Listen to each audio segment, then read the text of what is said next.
I love a good comeback story, but with how things were with Final Fantasy VII, the remake that came out in 2020, I didn't think there was any type of redemption arc that was really at all possible. So Final Fantasy VII is, of course, a classic 1997 PlayStation 1 game. It is a huge RPG by Square Enix, and a few years ago, Square unveiled their plans to do a remake of it in the form of a trilogy. So in 2020, the release of what is called Final Fantasy VII Remake.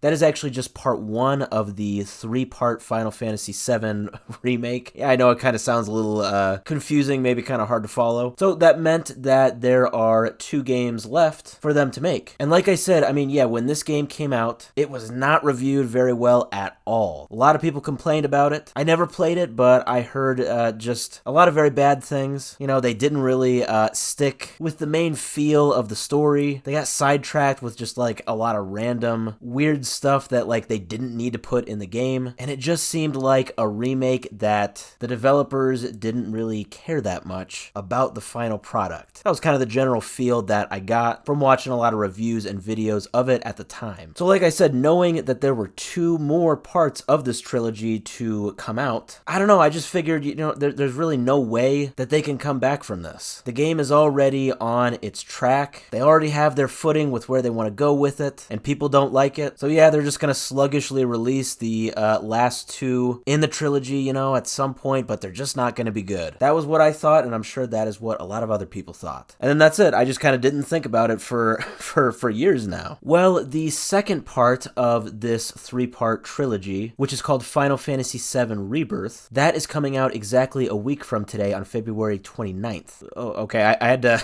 I had to double check just to make sure that was correct. Yeah, February 29th. I guess we are in a leap year this year. So exactly 7 days from now, it releases. Well, people who have snagged an early copy of it, which I'm sure consists of a lot of, actual game reviewers, oh my gosh, they are actually saying just the most incredible things about Rebirth. This game already has a rating of 93 on Metacritic, which is insane. It actually makes it the second highest rated Final Fantasy game on Metacritic. Now, I'm definitely not going to lie and say that I am one of those people that got an early copy of it. No, far from it, but just everything that I have read so far from these reviews, from these people who have been able to play it early, everybody is saying that I guess they just kind of did a complete 180 here, and they have really revived hopes that this trilogy remake is going to be great. I'm reading reviews that are saying that just by itself, even though it is, part two of a three-part trilogy, by itself it is just a fantastic, full, big, open RPG. Kind of sounds like if you're already familiar with Final Fantasy VII, if you already know the layout of the story, and you can basically just skip the Final Fantasy VII remake and just go right into the Final Fantasy VII Rebirth. And I am even seeing people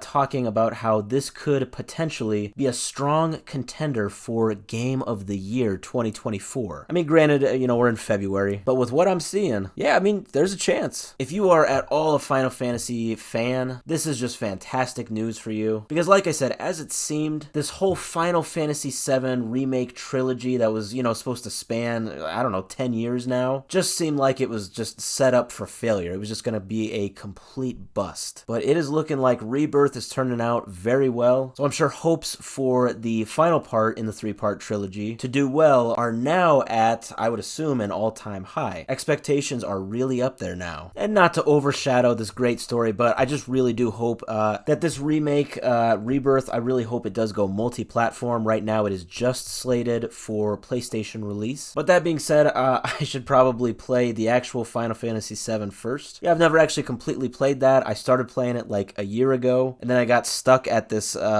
one part, which is embarrassing because I know some of you were probably like 8 when you beat that game, and I am an adult, and yeah, I got stuck. I guess nothing a little elbow grease and, me actually using my brain can't fix. I'm sure I'll play the original Final Fantasy VII very soon, so I will actually understand the story, and then hopefully I will be able to play this Rebirth on Xbox or, some kind of platform that's not PlayStation. We will see. Hopefully, with Square Enix talking big game about Xbox in these past few months, maybe they'll enter some sort of an agreement where they can get these remakes onto the Xbox platforms. Another side note, I am still really desperately wanting the Final Fantasy Pixel remaster to come to Xbox, Final Fantasy 1 through 6. Still don't know why they haven't made that happen. But overall, this is just great, fantastic news for Final Fantasy fans. It's sounds like Final Fantasy VII, the game that some would call the best in the series, is finally, though it is, 2 parts in now, it is finally getting the remake, the revival that it deserves.